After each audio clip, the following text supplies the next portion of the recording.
It has been a long, strange trip. Yeah. Especially the past couple of years. I mean, you already had your as I'm referring career. to, yeah, that's, Yeah. yeah, that's, I was referring to the last, it's almost 3 now, right? Pushing 3 years. Oh my gosh. That's amazing, isn't it?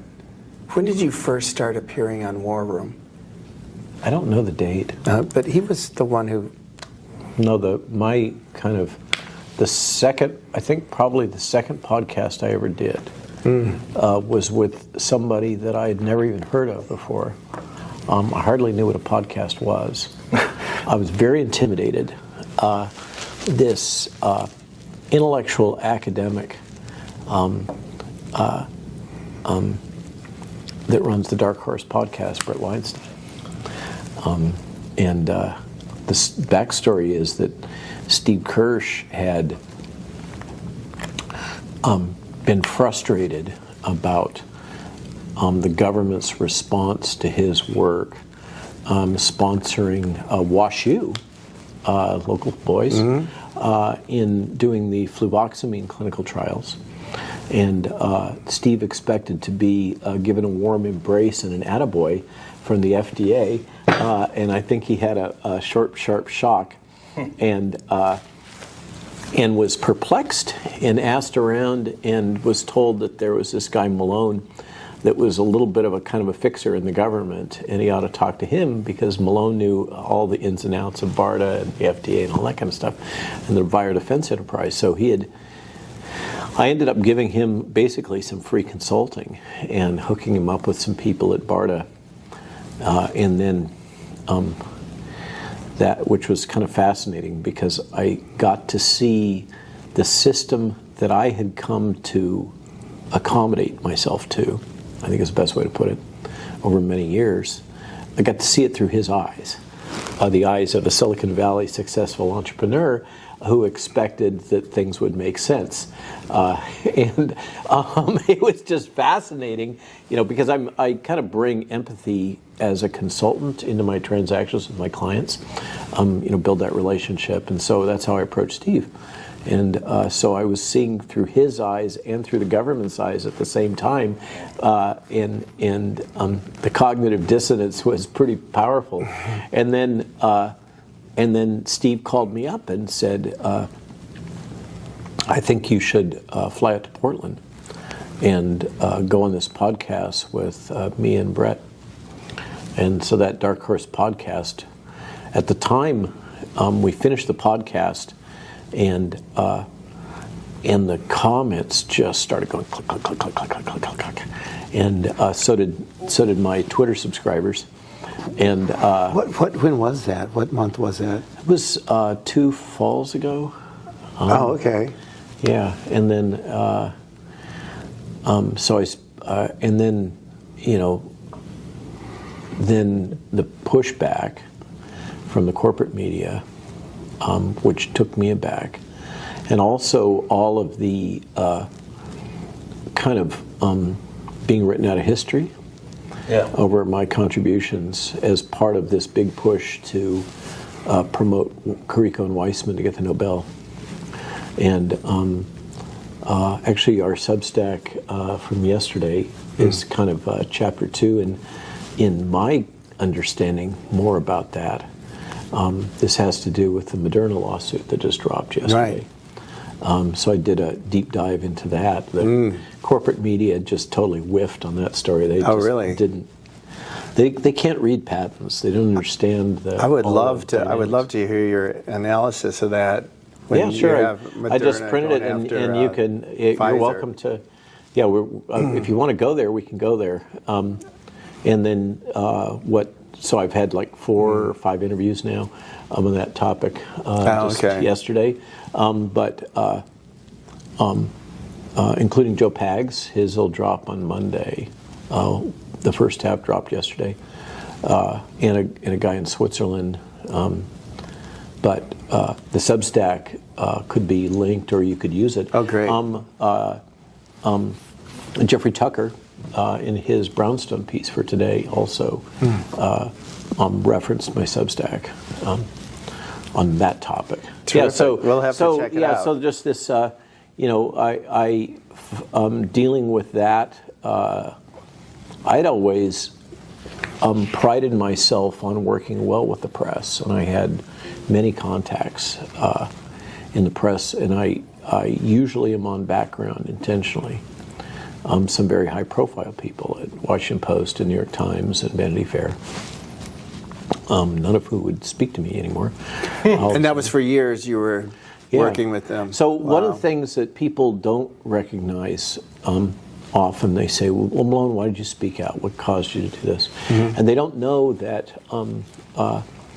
I was one of the main voices providing information and raising concerns about the Jesse Gelsinger death, the gene therapy death with Jim Wilson. And that kind of destroyed my career as a gene therapy guy. So I've been through this before and survived it.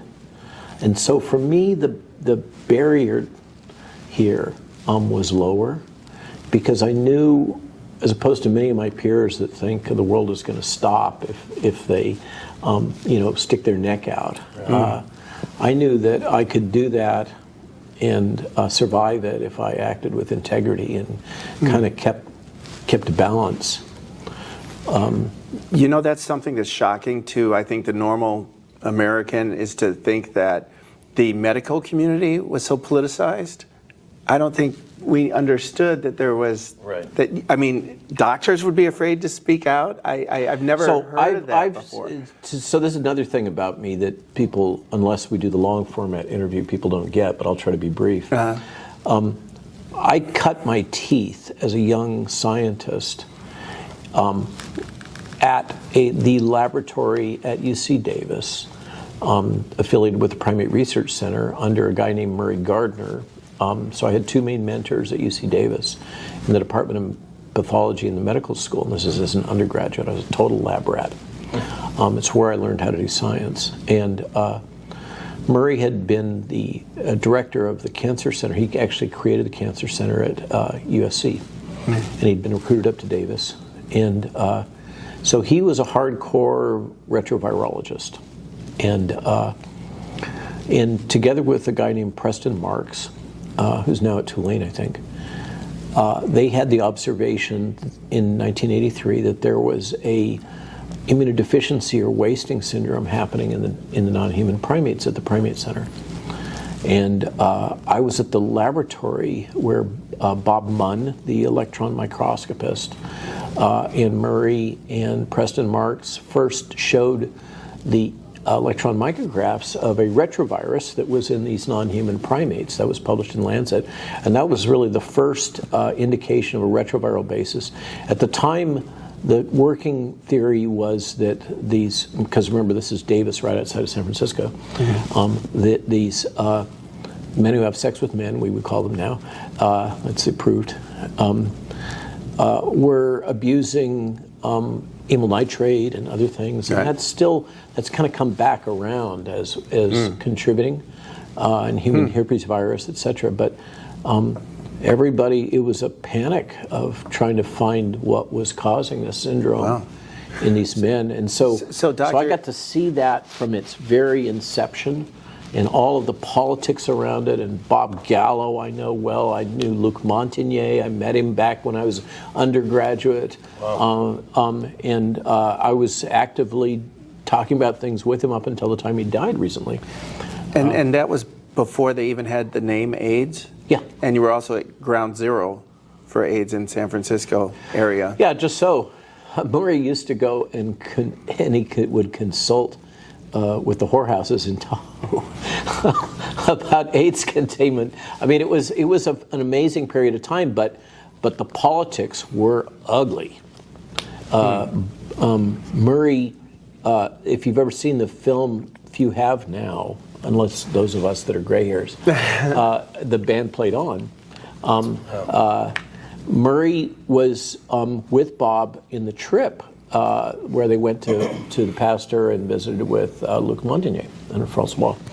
And I will never forget, literally, Murray arriving back from Paris, and this old man, now our age, but then he seemed old, literally dancing down the hall, saying, "I have come back with the virus that causes AIDS in my pocket."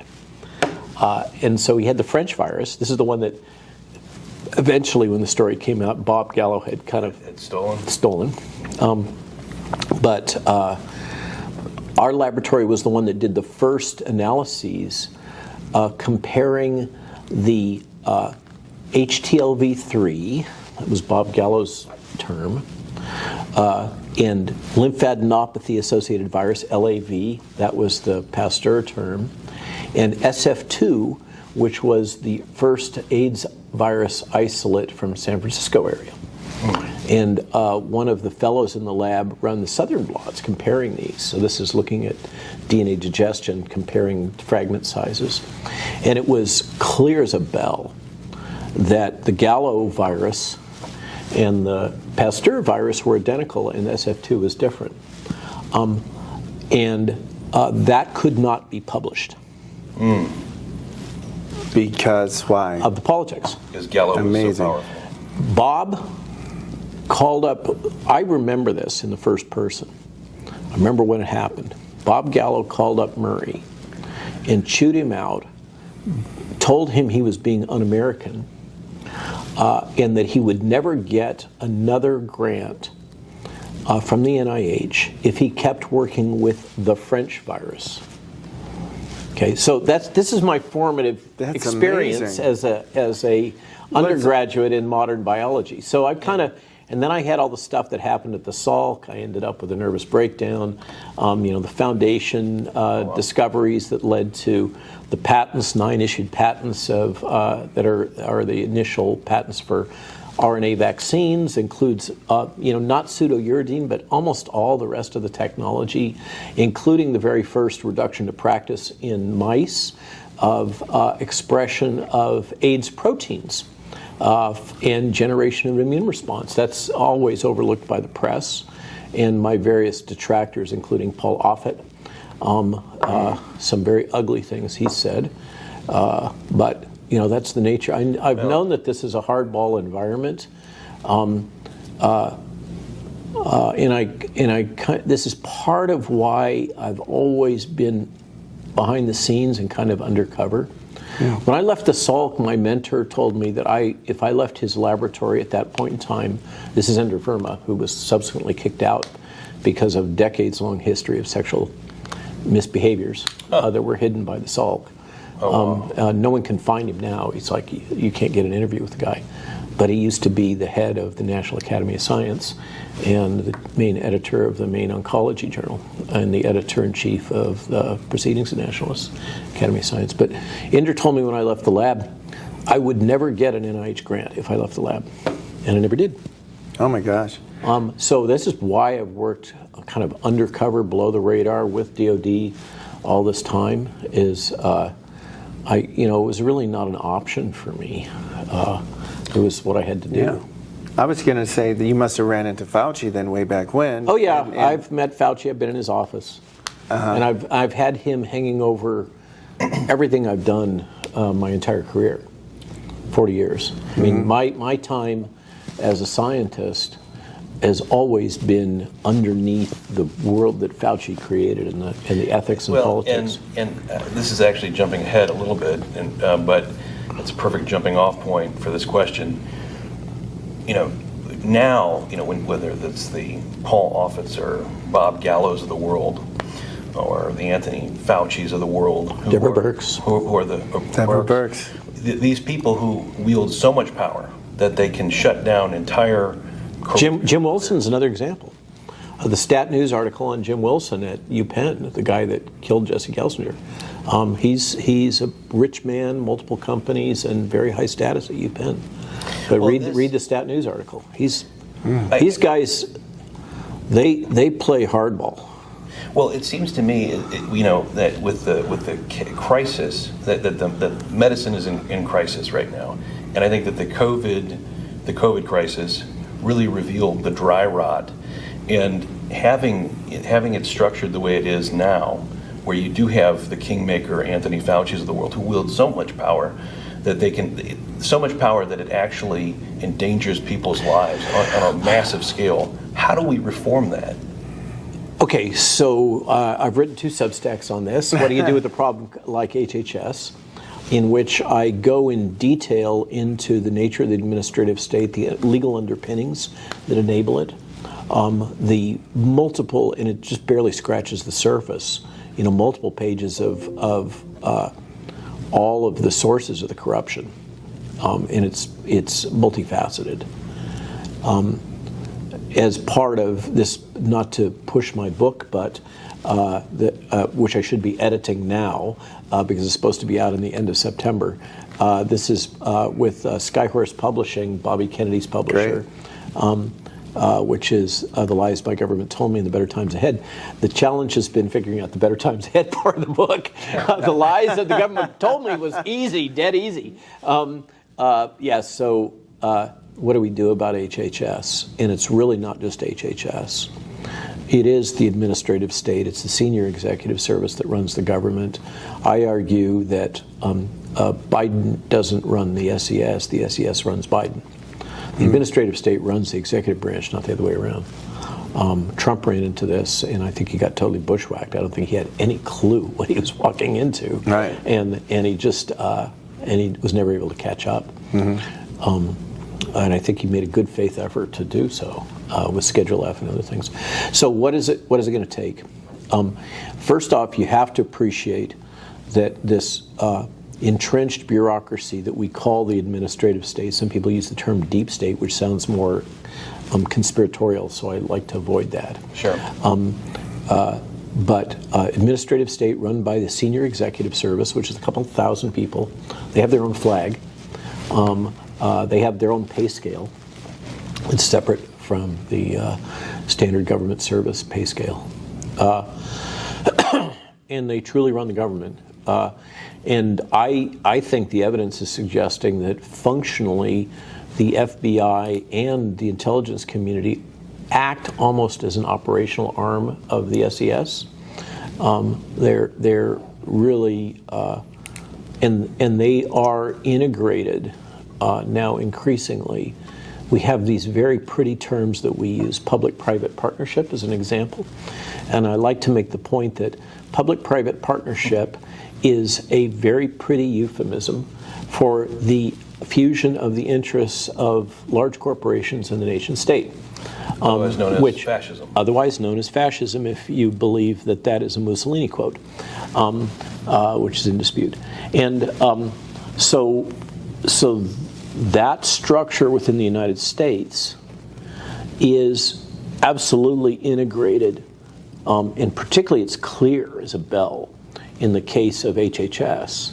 It's integrated and with Bill Gates, with the World Health Organization, which is integrated into the UN and across with the World Economic Forum.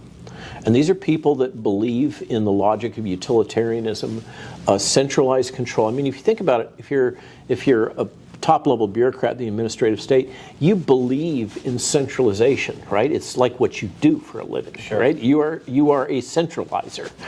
It's how you're wired, right? Otherwise, you wouldn't be there, right? You would have got a job in Wall Street or something, right?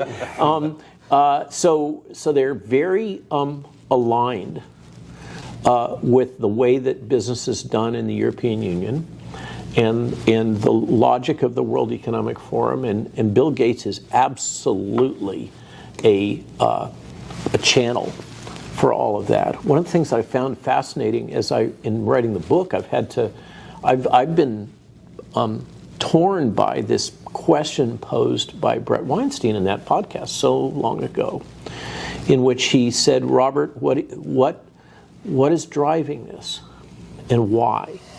The big why and the big how. And I've been trying to figure that out. And that's what led me to, people credit me with being the one that first really revealed the Trusted News Initiative and that insidious structure. And a lot of these other things, it's my wife and I and one of our technical assistants that first developed the most comprehensive spreadsheet of all of the Young Leader Program graduates from the World Economic Forum. Wow. So you can go online and in maloneinstitute.org and find that. I'm the one that brought Ed Dowd into the public awareness. I met him in Maui. He's one of the key people that wrote the Malone Doctrine, which is the thing that's all about integrity. So in this journey, among other things, I've run into this thing that's kind of germane to you guys, advocacy journalism. And trying to make sense out of what I've experienced in the attacks that I've received and the behaviors that I've seen in journalists, starting with the Atlantic Monthly most notably, and that attack article, which came out right after Peter Navarro and I published our article in the Washington Times, so that was a hit back. And it actually has the graphics resemble the graphics that was in the Washington Times article. And our sin in the Washington Times article, Peter Navarro and I, was basically saying the Great Barrington Declaration, plus saying that we should have widely available at-home testing, and that we should, of course, focus treatments on the people that needed it most, and advocated for early treatment, which we were attacked. And we also, it was a series, I think, of 4 op-eds that we put out, really rolled out in a big way that the mass vaccination campaign was going to drive the development of escape mutants.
Comprehensive spreadsheet of all of the Young Leader Program graduates from the World Economic Forum.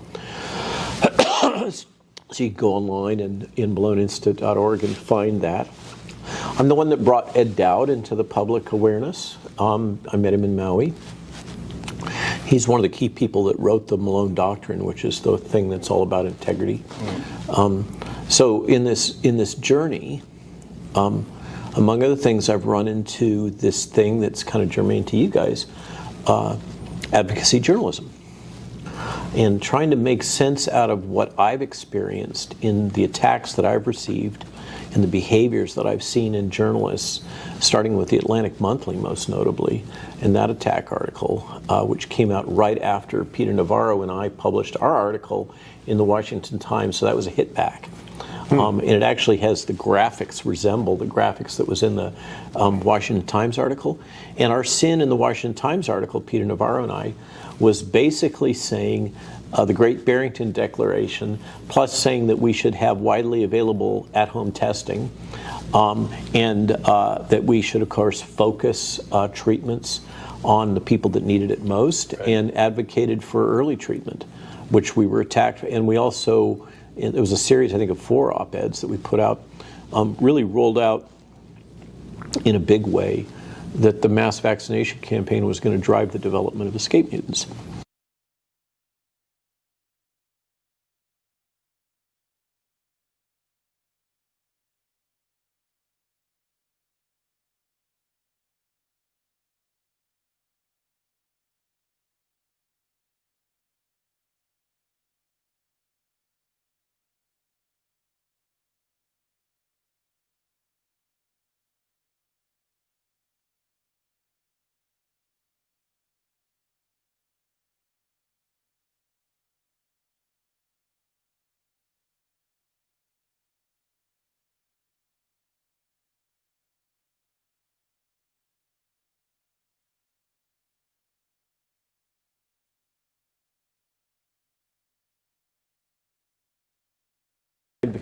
advocacy journalism, bang, about 30 major awards drop out. They drop big money on Columbia, which is one of the leaders in advocacy journalism. And so then you follow the trail of what is advocacy journalism. You go to Webster's and get their definition, and then you get Webster's definition for what is propaganda, and they're almost word for word. Yeah, so it's just been this series of reveals, but the thing that surprised me is almost every time I turn around, go down another rabbit hole, run it down, there's the Bill and Melinda Gates Foundation looking at me. Right. Wow, that is amazing. Well, and what do you think? Obviously there are oligarchs like Gates who are dropping lots of money. Soros drops lots of money into various programs. Obviously you're looking for the who, but you're making some progress there. But what is their ultimate end game? What are they doing this for? So that's the why. The problem with the why, and I'm trained as an expert witness by some serious qui tam law firms, okay, and one of the first things they beat into your nut is to recognize that you will never be able to know what the other guy is thinking, and you shouldn't even pretend. Don't get into their head, because you can't. So don't even make statements to the effect of what you think their motivation is. That said,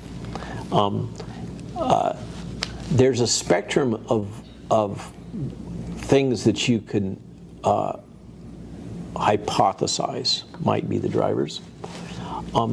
And you can lay them out starting from the assumption that they're actually good guys and try to do their best, and they go to Davos and they hang out and they do TED Talks and drink good wine, and they're not really a threat. And there's traction in that. I mean, Klaus Schwab, who's made himself into a Bond villain, I don't know why.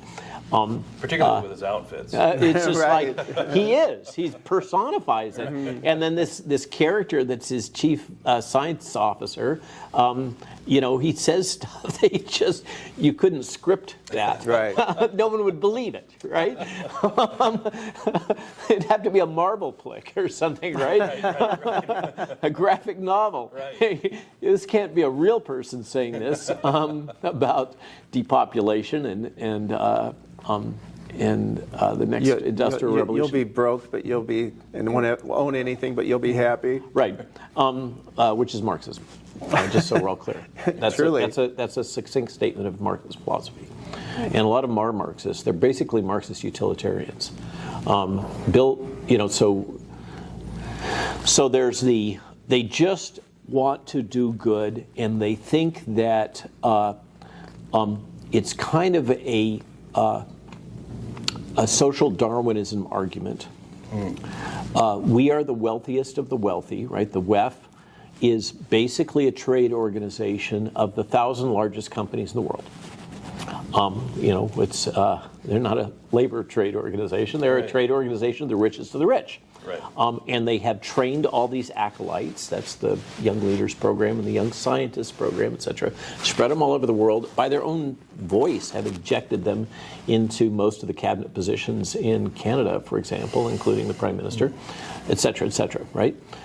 And so you could say, well, they're doing it because they feel like the old model of decentralized independent nation states is not sufficient for addressing these new global problems that we have, like global warming and pandemics and such.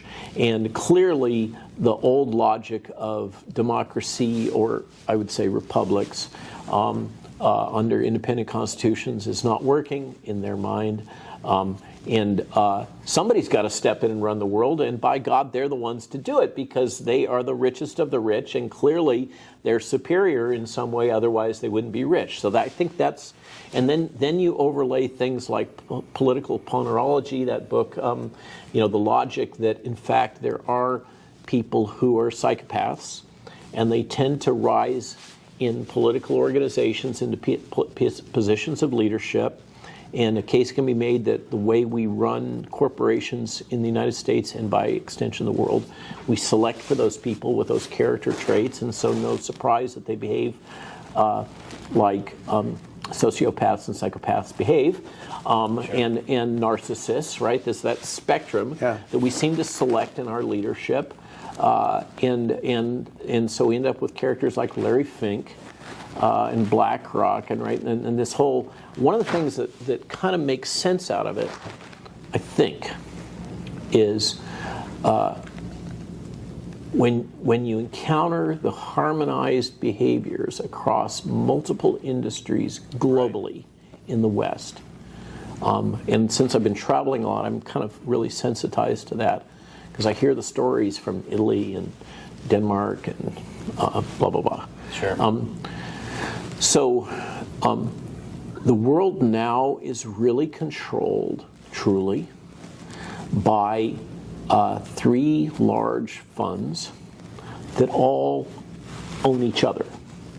BlackRock, State Street, and Vanguard, that are backed by some of the wealthiest families in the world who are historically wealthy. When you talk about multi-generational wealth, that's a new term, right? Everybody's talking about that. Sure. These guys have been living multi-generational wealth for almost millennia, certainly hundreds of years, right? And those same families own most of the central banks. I mean, a lot of Americans think the Federal Reserve is part of our government. Sorry to disabuse you of that. It's privately held by these same large families that are major investors in BlackRock, State Street, Vanguard. If you kind of wrap your head around that reality, according to the New York Times, BlackRock is going to control through a board membership and stock ownership well over 90% of all the corporations in the United States within the next 3 years. What? Boing. Yeah. Okay. New York Times. That's shocking. Okay. It's terrifying. So when you see that, you see the integration and harmonization across these sectors of tech, finance, big media, government, and you say to yourself, well, aren't these all separate companies? No, they're not. They're really divisions of one large company. Okay? And this, like it was pointed out with this Moderna-Pfizer dust-up. Okay? Moderna and Pfizer are mostly owned by BlackRock, Vanguard, and State Street. Okay? It's like it's all in the family. They're just exchanging chips, right? These funds now, which are transnational, BlackRock has trillions of dollars invested in the CCP. People don't know, generally, we were just laughing about Davos. They all go to Davos in their jets, right? Mm-hmm. Who cares about CO2, right? They all go to Davos on their jets once a year, right? Wrong. They go to Davos once a year, and they also go to China once a year. Same people. Okay? So this logic that we're thinking that the WEF is a European-centric, Western-centric organization, that's false. Okay? We think about BlackRock as a capitalistic structure sitting at the pinnacle of this passive investment fund. Oh, they're just getting return on investment in a benign way. No, they're the ones that are driving the ESG scores. Right. Okay. And they are as much in bed with the CCP as they are with the United States. They are transnational blocks of capital. In the old days, when we were young whippersnappers, cowering underneath our desks because the bomb might come at us. Remember, that was the fear that was promoted on our generation. And I grew up in Palo Alto and along the West Coast, so that's we kind of believed in a world in which, when yes, there was capital extracted from excess labor and mineral resources and those kind of things, but it kind of stayed within the nation state. It was American capital, got reinvested in American enterprise, right? Sure. That's so old school, right? And the companies were so pro-American at the time. This is transnational. These funds no longer recognize nation-state boundaries. They're irrelevant to them. They're so yesterday. They float around the world, and there's no ethical underpinning. They don't exist for any other reason than return on investment.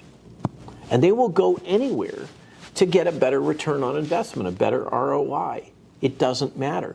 So the capital that used to be associated with the nation state, for better or for worse, okay, now is decoupled. And the concept of nation state for them truly is irrelevant. They're so powerful now that they tell presidents what to do, not the other way around. Okay, they're the ones that elect.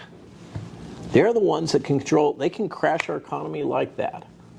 You know, and so you have to, and these folks that live in this new world, we could say new world order, that live in this new world, perceive the concept of the nation state as obsolete and ineffective. It's not able to solve our problems.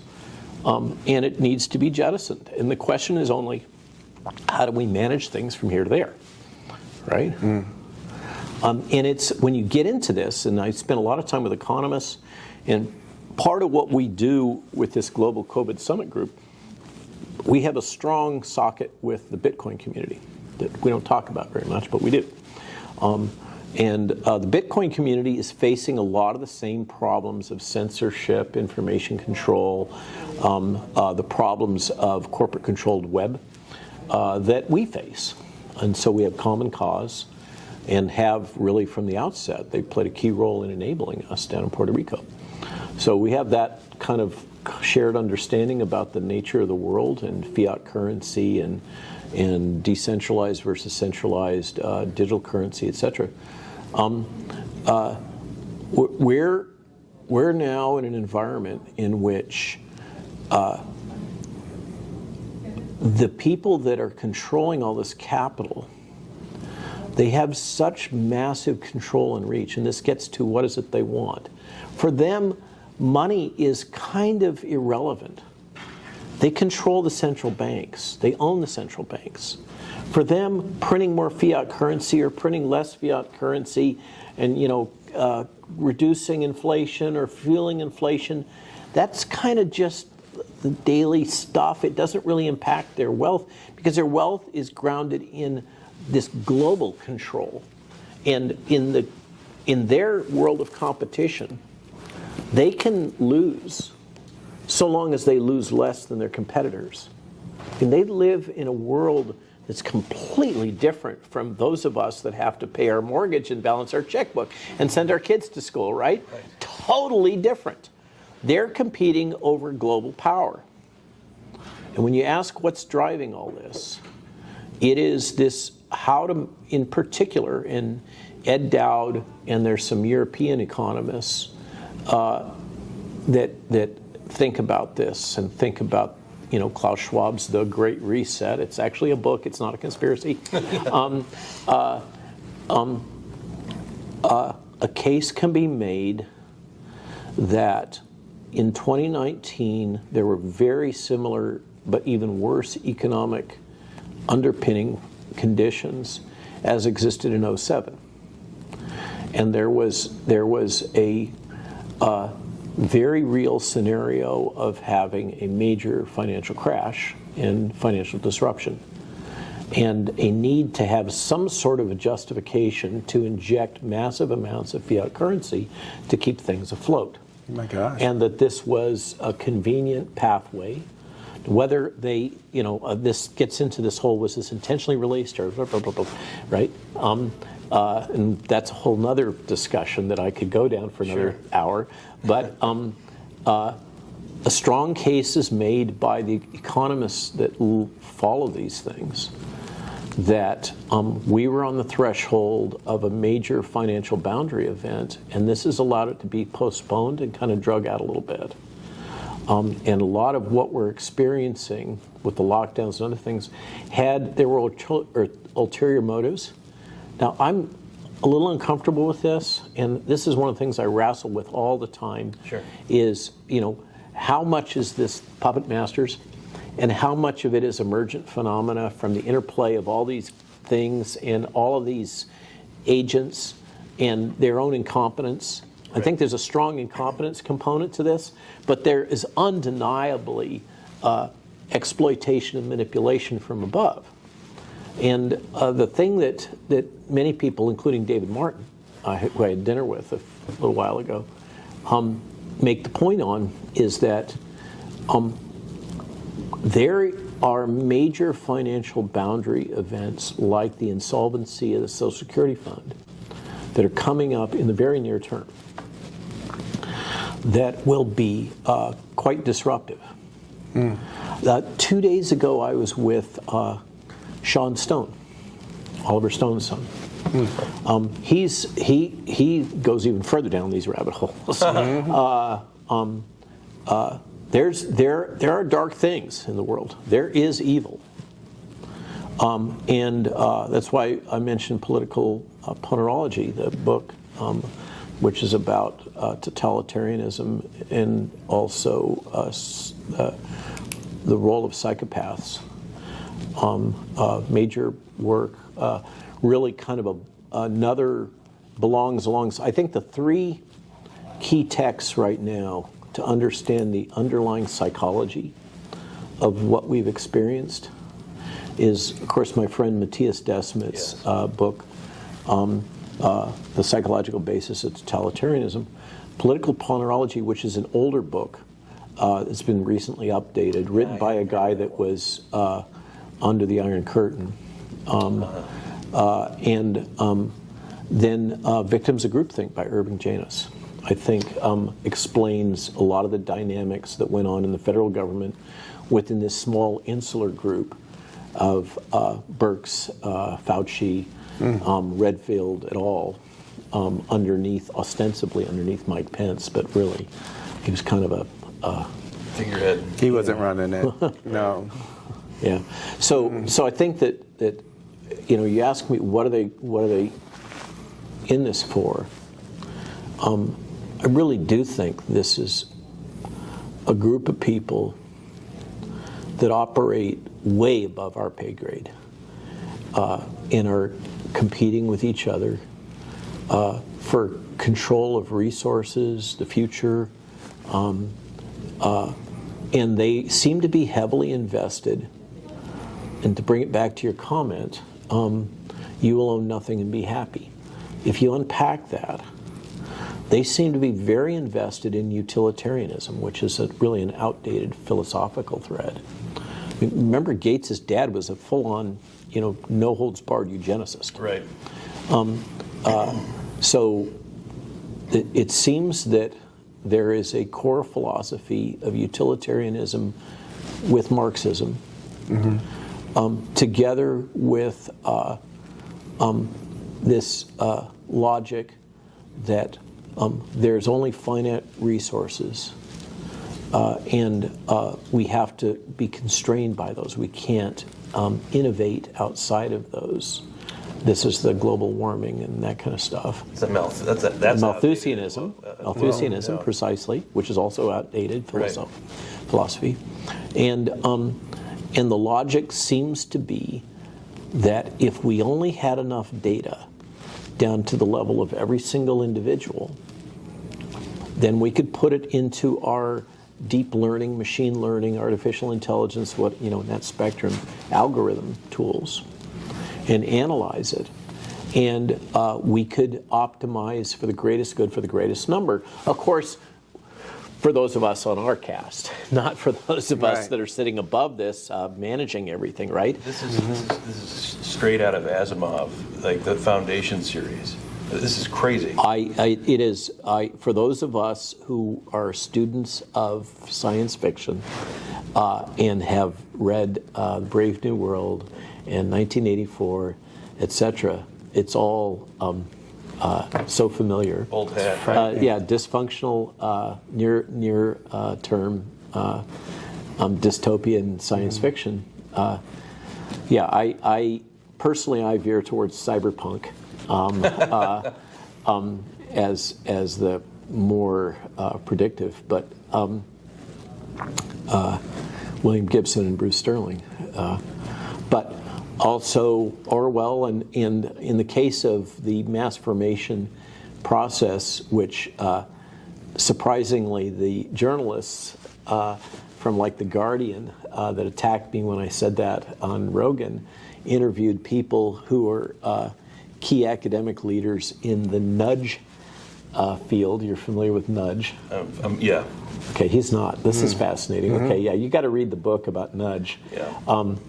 Nudge theory is what's driving all of our governments. Basically, we're like grains of sand to be moved in one direction or another through subtle cues. This is part of what's driving the logic of the censorship and the management of language. Through control of language, you can nudge populations, and you can see it really clearly when we talk about wokeism in broadcast in Hollywood. Okay, that it really has been pioneered in the UK by BBC, and it's part of what's driving the TNI, the logic of the nudge.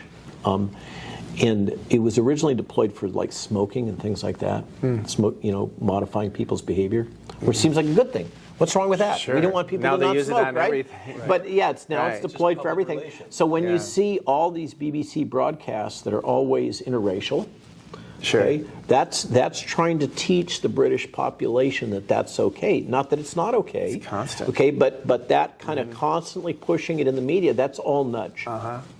It so looks that's like they're wanting us to wrap up. Yeah, well, we can go on and on. Oh my gosh. So yeah, so it's. But that goes back to your famous words that you coined, the mass formation psychosis. And I didn't really coin them.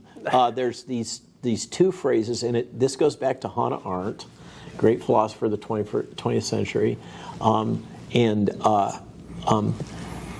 mass psychosis, mass formation, madness of crowds, crowd formation are all euphemisms in the academic world for the same process. And one of the first podcasts I saw with Matthias, the one that made me say, oh, that's what's going on, at least for that part of it, the podcaster had used the phrase mass formation, then parens psychosis. And so that's why I started using it, and I used it on Rogan, as you mentioned, and then Google just wet its pants. It spread like wildfire. I think because people were ready to see that. Yeah. Sometimes you bring this It word. explains something. Yeah, and everybody saw it immediately after you mentioned that.